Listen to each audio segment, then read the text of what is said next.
batzuk batzen hasi ginean. Herriko gaztiok daukauzen arazoen inguruan hausnartu behar iguala ikusitzen.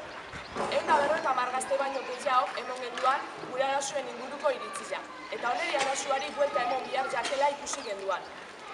Denbora luzez, arazoak lantzen ibili ostean, aurrein alizateko eta gure proiektua garatzeko behar genduna gune propizioa zala ondorioztatu genduan.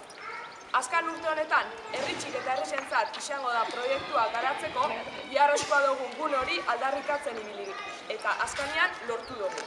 Lekitxokua eta lekitxarrena izango da gaztetxea daukagu herrian. Atzo, goizeko 10etan engako kalejira jendetzuen amaieran zabaldu genduan gaztetxea. Urtietan utzik egondan fraien eraikinean. Utzik eta ondatuta dagoen eraikin hau bizibarritxu nahi dugu.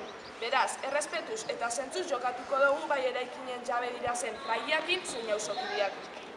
Horregaitzik, fraiak berbain eta elkarbizitzarako oinarrizko arau batzuk zehaztu nahi dugu. Holan, sortu aldira zen tirabirak ekiditeko asmoz. Eraikina da egoera eskasa dalata, konpondu eta txukuntzia da epe motzian etxeko daukagun biharra.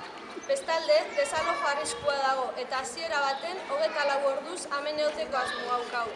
Guztizon implikazioa beharrezkoa da.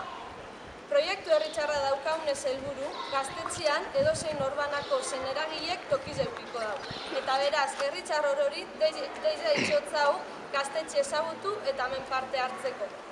Horretarako eta gaztetxeen norabidea zehazteko asmoz, eguaztenian, uztaien 3an, 7etan gaztetxeko lehengo asanbladia ingo berton.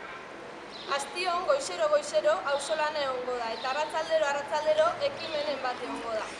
Gaur, prentzaurrekuen ostian, bideo emanaldi bat egongo da barruan, Bizar astelenian 7etan kontzertua egongo da, eta martutzenian 7etan txokolatadia eta umientzako jolasak egongo dira.